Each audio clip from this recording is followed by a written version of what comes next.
نحمده ونصلي على رسوله الكريم اما بعد۔ محترم ناظرین،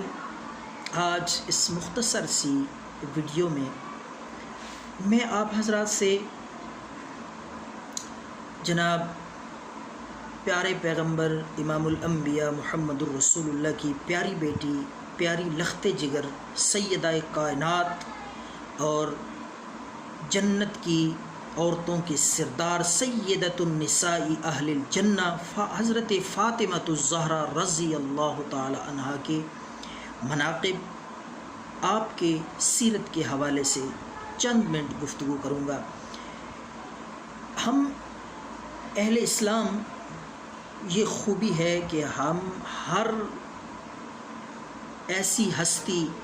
جس کی نسبت پیارے پیغمبر جناب امام الانبیاء محمد الرسول اللہ کے ساتھ ہے، ہم ہر ایسی ہستی اور شخصیت سے پیار کرتے ہیں، اور یہ ہمارا پیار حضور نبی کریم صلی اللہ علیہ وسلم کی نسبت اور آپ کے تعلق کی وجہ سے ہے۔ تو جناب سیدہ حضرت فاطمہ الزہرا رضی اللہ تعالی عنہا ایسی شخصیت اور ایسی ہستی ہیں کہ جن کے متعلق میرے پیارے پیغمبر جناب محمد الرسول اللہ نے فرمایا کہ فاطمہ بضعۃ منی، فاطمہ میرا جز ہے، میرا حصہ ہے، اور فرمایا کہ میرے جگر کا ٹکڑا ہے، جو فاطمہ سے محبت کرے گا وہ مجھ سے محبت کرے گا، جو میری بیٹی لخت جگر سیدۃ النساء حضرت فاطمہ کا دل دکھائے گا وہ میں محمد کا دل دکھائے گا۔ تو پتہ یہ چلا کہ یہ گھرانہ، یہ شخصیت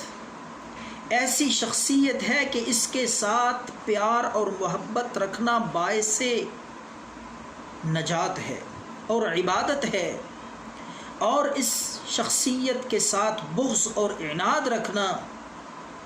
یہ باعث عتاب خداوندی ہے اور باعث ناراضگی محمد مصطفیٰ ہے۔ یہ تو وہ ہستی ہے جس کو اللہ کی طرف سے سلام آیا کرتے تھے، اور یہ وہ ہستی ہے میرے پیارے پیغمبر محمد الرسول اللہ کی پیاری بیٹی۔ اللہ کے پاک پیغمبر جب دنیا سے رخصت ہو رہے ہیں تو آپ نے فرمایا میری بیٹی سب سے پہلے تو آ کے مجھ سے ملے گی، اور تو جنت کی عورتوں کی سردار ہے۔ اتنی بڑی عظمت جب کائنات کے لوگ پل صراط سے گزر رہے ہوں گے تو اعلان ہوگا کہ لوگوں اپنی نظریں جھکا لو، اپنی نظروں کو نیچا کر لو، محمد مصطفیٰ کی بیٹی فاطمہ گزر رہی ہے۔ اتنا شان، اتنی عظمت، اور خود میرے پیارے پیغمبر نے جس کی شان میں، جس کی عظمت میں اپنی زبان نبوت سے ارشادات فرمائے ہوں، اور میرے پیارے پیغمبر جب حضرت فاطمہ آپ کو ملنے کے لیے، آپ سے ملاقات کے لیے تشریف لاتی تو میرے پیارے پیغمبر بنفس نفیس اپنی جگہ سے اٹھ کر جناب سیدۃ النساء حضرت فاطمہ کا استقبال کرنے کے لیے جاتے تھے۔ اتنی عظمت، اتنا مقام، تو ان سارے ارشادات کو مد نظر رکھتے ہوئے جو شخص حضرت فاطمہ الزہرا کی شان میں ایسے نازیبا، نامناسب الفاظ بولتا ہے وہ پیارے پیغمبر کا دل بھی دکھاتا ہے اور اپنی آخرت کو بھی برباد کرتا ہے۔ یہ ہستیاں، یہ شخصیات ایسی ہیں کہ ان کے ساتھ تعلق، ان کے ساتھ محبت، ان کی دل میں عقیدت اور احترام باعث نجات ہے، باعث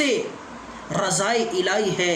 تو دعا ہے اللہ رب العالمین ان شخصیات کے ساتھ ہمارے دلوں میں سچی محبت پیدا فرمائے، ان کی عقیدت و احترام کرنے کی اللہ ہمیں توفیق عطا فرمائے، اور اس کے ساتھ ساتھ اللہ ہمیں ان کے نقش قدم پہ چلنے کی توفیق عطا فرمائے۔ اللہ ہمارا سب کا حامی و ناصر ہو۔ وآخر دعوانا ان الحمدللہ۔